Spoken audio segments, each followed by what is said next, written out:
So now we're gonna talk about weaning of APRV. So notice something. I'm sure you noticed this one. Remember I said the most important thing to learn about classic APRV is the flow waveform. The second most important thing is the high pressure. Increase the high pressure. Anytime, if you're in North Carolina and you have you're in the woods and you have no cell phone service over there and you can't find your peripheral brain and somebody asks you, say, what do you want to do? I don't remember. Just increase the high pressure. Just go run somewhere, read anything, or call me. But increase the high pressure. We'll improve both. Okay? So the ways of weaning of APRV are two things, two famous ways. One of them is called drop and drag. It's not a good thing to say in Midtown here, but just say drop and drag. Okay? So drop and drag, it actually describes exactly what's happening, what you're doing for the mode. And this drop and drag is, it touches only anything that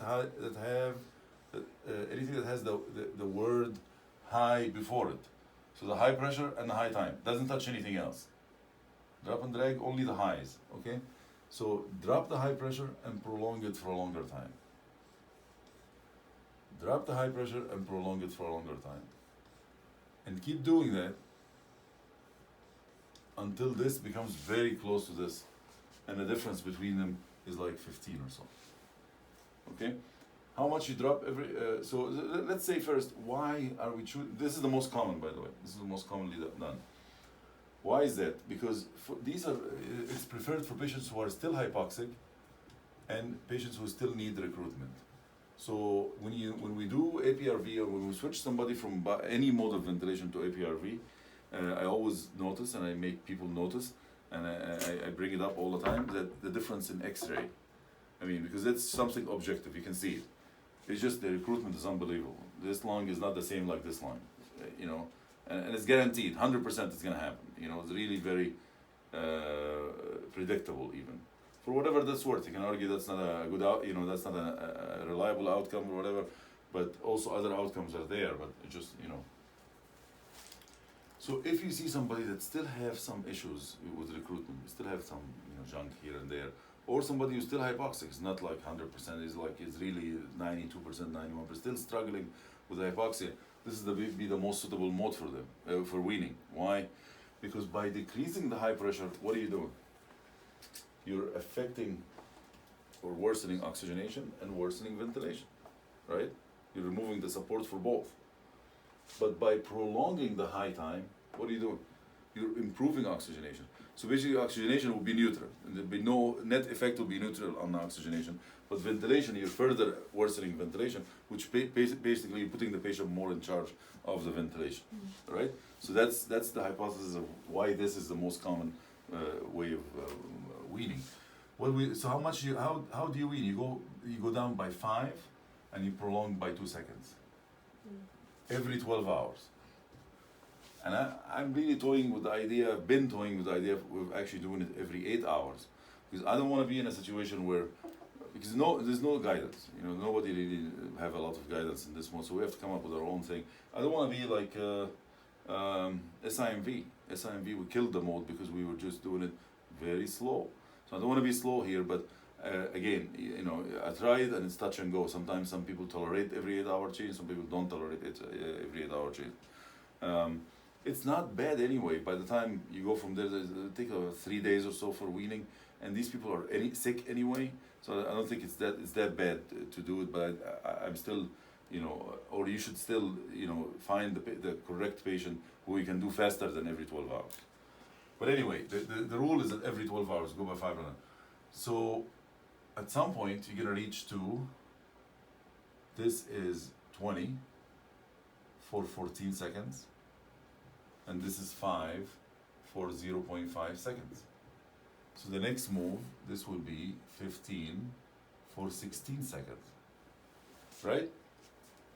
At that time, the respiratory therapist probably is gonna tell you, comfortable, prolonging this, and we need to move on and do SBT on the patient, stuff like that. Can we switch him to pressure support? Support, not control. So you're probably gonna say, okay, let's switch him to pressure support. What would be your settings on pressure support, which is basically pressure support and PEEP? What would be the pressure support? What would be the PEEP? Equivalent to this setting.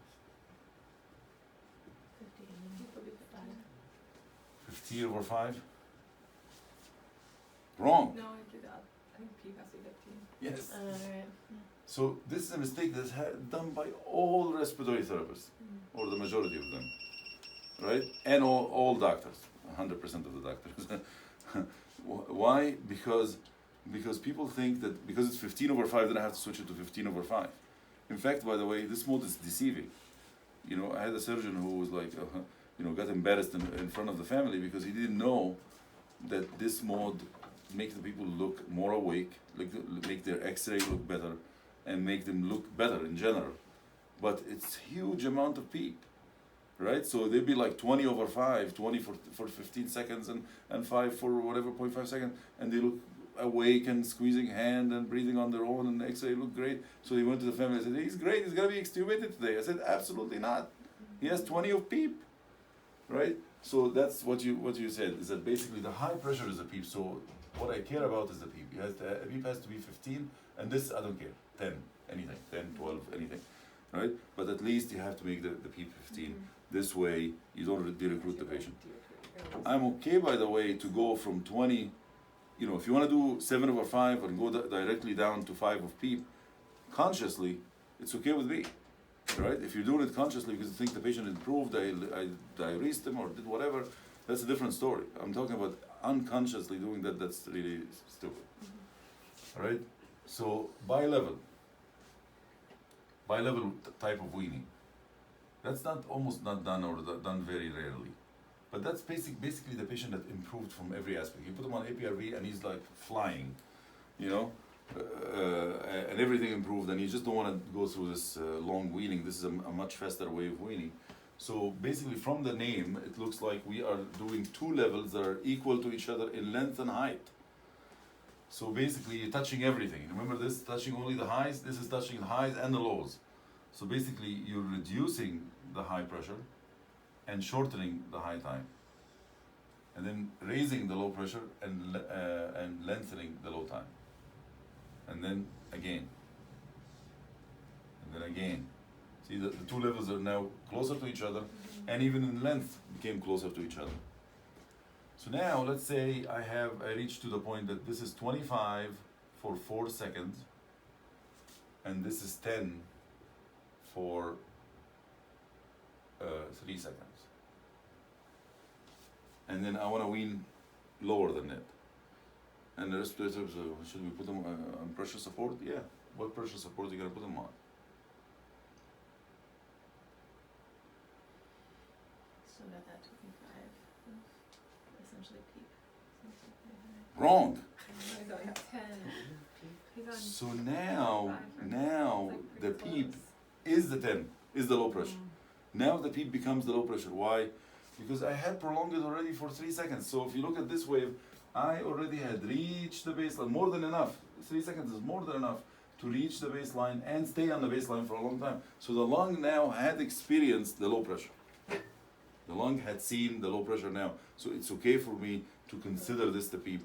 And of course, because I'm weaning, I'm going to go from 10 to 5, so I can put them on PEEP of 5, and anything above that, pressure support of 7 or 10 or whatever it needs to be. So this is a much faster way of weaning because you're already, exposing the lung to the low pressure already.